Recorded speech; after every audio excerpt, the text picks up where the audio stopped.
Hello students, welcome. This is Jaspreet Arora. In this video, we will study Maths, Class 8, Chapter 3 NCERT, that is Understanding Quadrilaterals, Lecture 11, and our topic will be Exercise 3.3 Questions. Students, in this video, we will study Exercise 3.3 Questions. So let's start with our topic. Exercise 3.3, question number 4.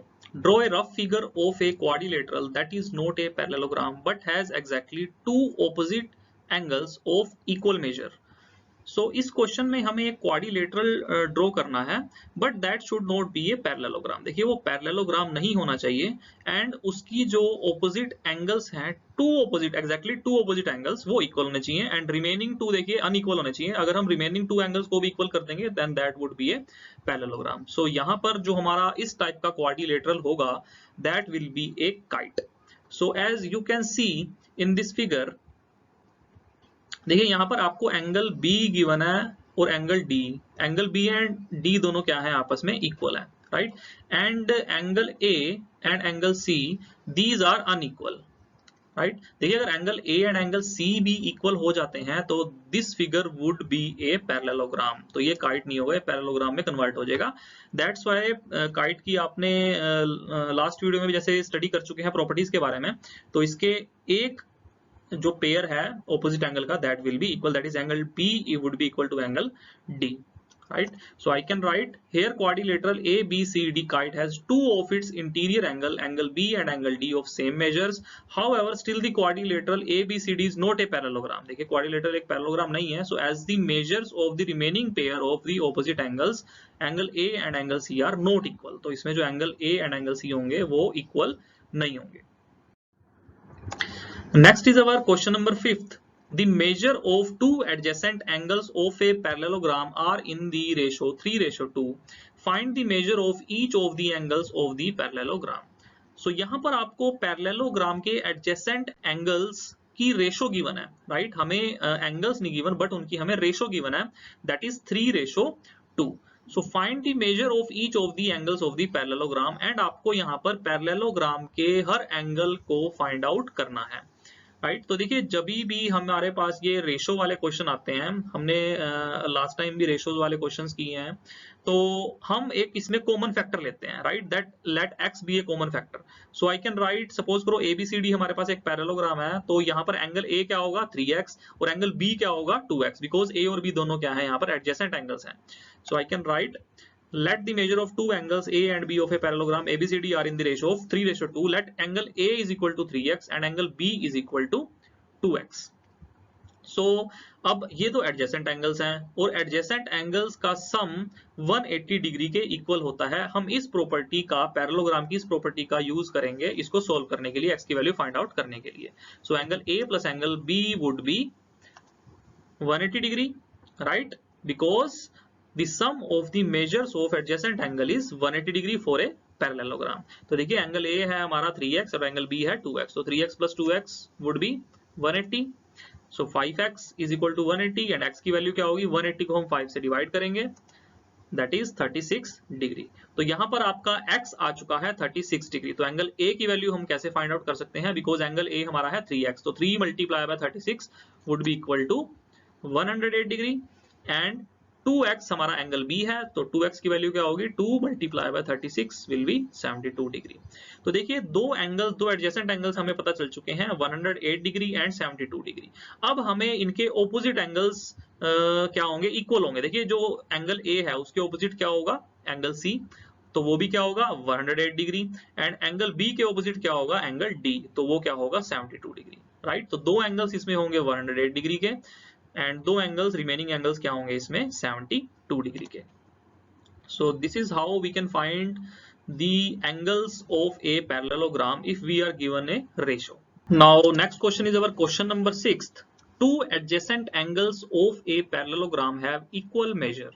Find the measure of each of the angles of the parallelogram. तो यहाँ पर आपको parallelogram के दो adjacent angles condition given है कि दो adjacent angles आपके क्या हैं, इक्वल हैं. बाकी हमें सभी जो पैरेललोग्राम के एंगल्स होते हैं दैट इज ऑल 4 एंगल्स वो हमने फाइंड आउट करने हैं. Right.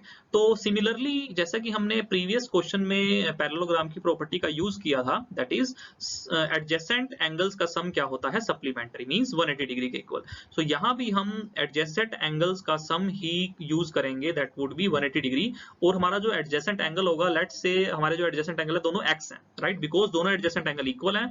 So I can write x plus x is equal to 180 degree. So x plus x is 2x and 2x is equal to 180, तो x की value यहाँ आ गई 90 degree. सो इसी type से हम इस क्वेश्चन को यहाँ पर सॉल्व करेंगे, that is sum of adjacent angles is equal to 180 degree as we all no.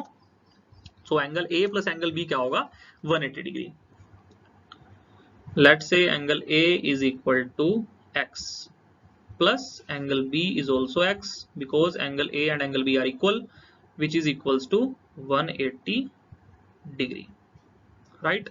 Now x plus x is 2x, so 2x is equal to 180 degree and x की value की बात करें then x is equal to 180 divided by 2, that is 90 degree, right? देखिए x की value है 90 आ गई, so angle A हमारा क्या होगा, so therefore I can write angle A is equal to 90 degree and angle B also equals to 90 degree. And जो हमारे remaining angles हैं that is angle C and angle D। देखिए angle A के equal क्या होगा, angle C, and angle B के equal क्या होगा, एंगल D। तो वो भी किसके इक्वल होंगे, 90 डिग्री के, because opposite angles of a parallelogram are equal.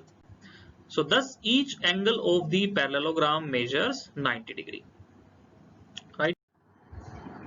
Now coming to our question number 7, that is the adjacent figure HOPE is a parallelogram. As you can see in this figure HOPE, which is a parallelogram, find the angle measures x, y, z. हमें यहाँ पर x, y और z की values find out करनी है। State the properties you use to find them, और इनकी हमें प्रॉपर्टीज भी फाइंड आउट करनी है। As we know all the properties of a parallelogram, तो हम इन्हीं प्रॉपर्टीज का यूज करके यहाँ पर x, y और z की वैल्यूज को फाइंड आउट करेंगे। तो देखिए यहाँ पर फर्स्ट ऑफ ऑल हमारा जो एंगल y है, दैट इज हमारा जो एंगल y है ये हमारा 40 डिग्री के इक्वल होगा, right. This angle y is equal to 40 degree because alternate interior angle. अब ये कैसे होगा, देखिए HOPE इज ए पैरेललोग्राम, तो एज वी नो HE जो इसकी साइड है, दिस साइड, एंड PO इसकी जो साइड है, right, these two sides are parallel and HP is a transversal, जो कि इन दोनों साइड्स को H और P पॉइंट पे इंटरसेक्ट कर रही है। सो एज वी नो अगर दो पैरेलल साइड्स के बीच में एक ट्रांसवर्सल हम ड्रॉ करते हैं, then these two angles are alternate interior angles. So similarly as you can see these are two parallel sides PO and HE and HE and HP is a transversal, so Y and 40 degree are alternate interior angles. So I can write Y is equal to 40 degree because alternate interior angles of a parallelogram are equal. Next हम बात करेंगे Z की। देखिए यहाँ पर हमारा जो angle है H, राइट, एंड एंगल है हमारा 70 degree, this angle.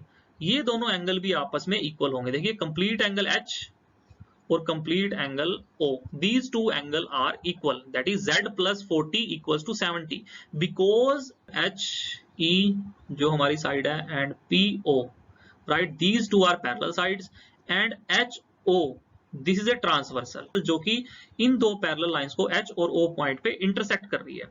So my this angle that is angle H and angle 70 degree, तो ये दोनों एंगल देखिए क्या होंगे, corresponding angles, because corresponding angles of a parallelogram, right, are equal. So I can write Z plus 40 is equal to 70 degree, that is corresponding angle. So Z की value क्या आ जाएगी, देखिए 40 को हम लेफ्ट साइड में ले जाएंगे, that is 70 minus 40 which is equal to 30 degree. तो Z की वैल्यू यहाँ पर आ गई 30 डिग्री, राइट। सो यहाँ पर हमारी Y की वैल्यू आ चुकी है 40 डिग्री, Z की वैल्यू आ चुकी है 30 degree. Now coming to this value, that is value of X।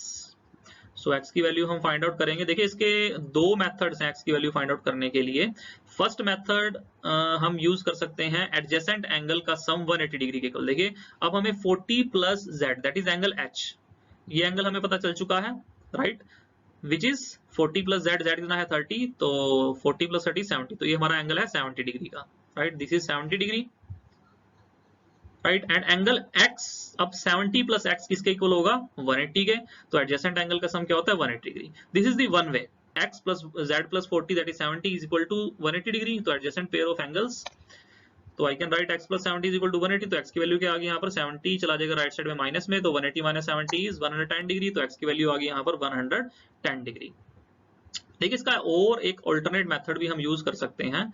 Suppose करो हमारे पास एक ये P H and O, this is a triangle, right. देखिए y की वैल्यू हमें पता है 40 डिग्री, z की वैल्यू हमें पता है 30 degree, this is 40 and this is 30 degree.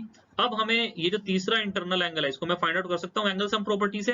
देखिए 180 में से 70 माइनस करेंगे तो क्या आ जाएगा 110 डिग्री, ये एंगल सम प्रॉपर्टी से मैंने फाइंड आउट कर लिया। अब ये जो 110 होगा ये हमारा x के इक्वल होगा, because opposite angle of a parallelogram are equal. तो इस मेथड से भी हम 110 डिग्री फाइंड आउट कर सकते हैं। तो स्टूडेंट्स क्वेश्चंस को करने के लिए इंपॉर्टेंट चीज इन क्वेश्चंस में क्या होती है, इनकी प्रॉपर्टीज के रीजंस लिखना। तो बच्चे क्या करते हैं, बच्चे सिर्फ क्वेश्चन के आंसर लिखाते हैं कि z इज इक्वल टू आई से 30 डिग्री, तो वो सिर्फ वैल्यू लिखाएंगे, आंसर लिखाएंगे, बट उनका रीजन मेंशन करना यहाँ पर बहुत ही ज्यादा इंपॉर्टेंट होता है, राइट। तो इन क्वेश्चंस में आपको रीजंस मेंशन करना बहुत ही इंपॉर्टेंट है और इसी चीज के ही आपको मार्क्स मिलते हैं। So that was all about questions 4 to 7 and remaining questions हम अपनी next video में cover करेंगे। If you like this video then please do share and subscribe to my channel. That's it. Thanks for watching.